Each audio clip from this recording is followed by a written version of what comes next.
ബിരിയാണിയുടെ പരിപാടി തന്നെ മുമ്പോട്ട് പോവാണ്. എന്ത് കുഴപ്പമില്ലാത്ത രീതിയിൽ വണ്ടിക്കാരെ കച്ചവടമുണ്ട്, കുറച്ച് പിള്ളേരെ കച്ചവടമുണ്ട്. അങ്ങനെ ഇത്ര ക്വാണ്ടിറ്റിക്ക് ബിരിയാണി കൊടുക്കാൻ പറ്റുന്നത് അതാണ് നമ്മള് ഒറ്റയ്ക്കുള്ള പരിപാടിയല്ല. നമ്മള് പുറത്തുനിന്ന് ആളെ നിർത്തിയിരിക്കുന്നില്ലല്ലോ. ചെയ്യാൻ നമ്മൾ സ്വന്തമായിട്ട് തന്നെ ചെയ്ത് നമ്മൾ വിൽപ്പന നടത്തുന്നു. ഇത് വീട്ടിൽ തന്നെ ചെയ്യുന്നത്, വീട്ടിൽ തന്നെ എല്ലാം റെഡിയാക്കുകയാണ്. വീട്ടിൽ തന്നെ സെറ്റ് ചെയ്യാനല്ല, ഇത് പുറത്തോട്ടൊക്കെ ചെയ്യാൻ കൊടുക്കുന്നുണ്ട്. കല്യാണ വർക്ക് ചെയ്യുന്നുണ്ട്. എല്ലാം നല്ല രീതിയിൽ തന്നെ പോകുന്നുണ്ട്. അപ്പൊ എത്ര വർഷം ഈ പരിപാടി? 8 വർഷത്തോളമായി. 8 വർഷം കഴിഞ്ഞിപ്പം. ഇപ്പൊ കല്യാണ വീട്ടിലെല്ലാം പോയി കല്യാണ വീട്ടിലേക്ക് പോയി വെച്ചു കൊടുക്കും. ഷായിച്ചോന്റെ ബിരിയാണിയുടെ ക്വാണ്ടിറ്റിയാണ് ഏറ്റവും മസ്റ്റായിട്ട് എനിക്ക് തോന്നിയത്. ഞാനിപ്പോ ഒരു പൊതിയുണ്ട്, 2 പേരെ പൊതിയാണെന്ന് ഞാൻ ചോദിച്ചു. അപ്പൊ അത് ഒരാൾക്കുള്ളതാണ് നമ്മൾ ഒരാൾക്കാണ് കൊടുക്കുന്നത്. ഒരു പൊതിയിലുള്ള അത്രയും ക്വാണ്ടിറ്റി കാണും. 2 പേർക്ക് ഇല്ല ഒരു പൊതി കഴിക്കാം. അത് കൊടുക്കും.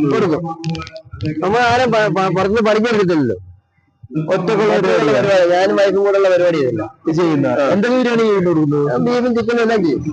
ഇവിടെ കച്ചവടത്തിന് ചിക്കൻ മാത്രമേ ഉള്ളൂ. ചെയ്ത് കൊടുക്കുമ്പോ എല്ലാം എല്ലാം ചെയ്യും. ഫ്രൈഡ് റൈസ് ചെയ്യും, ചിക്കൻ ബിരിയാണി, ബീഫ് ബിരിയാണി എല്ലാം റെഡി ആക്കും. ഒരു കല്യാണ എല്ലാം ചെയ്ത് കൊടുക്കും. ഓർഡർ വരുന്നതനുസരിച്ചുള്ള അതും ചെയ്ത് കൊടുക്കും. അത് വലിയ കടയിലൊന്നും ഇല്ല,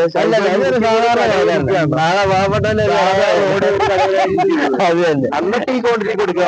അതാണ് ഞാൻ ചോദിക്കുന്നത്.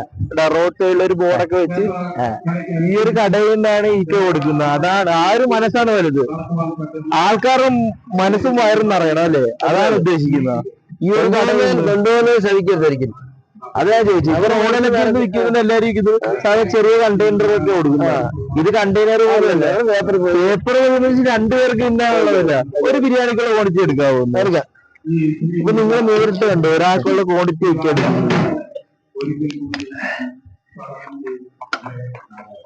ദം ബിരിയാണിയാണല്ലേ? ദം ബിരിയാണിയാണ്. റൈസൊക്കെ ആയിട്ട് വലിയൊരു പീസും ആവശ്യത്തിന് ചോറുമാണ് വെക്കുന്നത്. എനിക്കറിയത്തില്ല ഇത്ര ഒരു ക്വാണ്ടിറ്റിക്ക് കൊടുക്കുവാന്ന്. ഞാനത് ഞെട്ടിപ്പോയി. ഞാൻ എടുത്തേ ചോദിച്ചാ ഒരാൾക്ക് കൊടുക്കുന്ന ക്വാണ്ടിറ്റി ചെയ്ത് ഒരാളുടെ ഞാൻ ചോദിച്ചു 2 പേർക്കുള്ള ആളാണ്. ഇത് ഒരാൾക്കുള്ളതാണ്. ഇത് തുടങ്ങിയപ്പോ തൊട്ട് ഇങ്ങനെയാണോ കൊടുക്കുന്നത്? തുടങ്ങിയപ്പോ തന്നെ കൊടുക്കുന്നില്ല. 90 രൂപയാണ്. 90 രൂപക്ക് വേണ്ടി കൊടുക്കുന്നത്.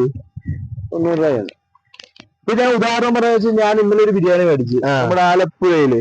ഒരു അത്യാവശ്യം വലിയ ഹോട്ടലിലൊക്കെയാണ് 110 രൂപക്കാണ് ഞാൻ ഒരു ബിരിയാണി മേടിച്ചത്. അതൊരു കഴിച്ചില്ല, പാർസലായിരുന്നു. ഒരു ചെറിയ കണ്ടെയ്നർ വീട്ടിൽ ചെന്നാൽ പകുതിയുള്ളു ബിരിയാണി. ഇതൊരു പ്ലേറ്റ് കിട്ടാ ഇത് മിച്ചം. ആ കണ്ടെയ്നർ 2 കണ്ടെയ്നർ. അതാ ഞാൻ പറഞ്ഞത്, അത്ര ക്വാണ്ടിറ്റിക്കാണ് കൊടുക്കുന്നത്.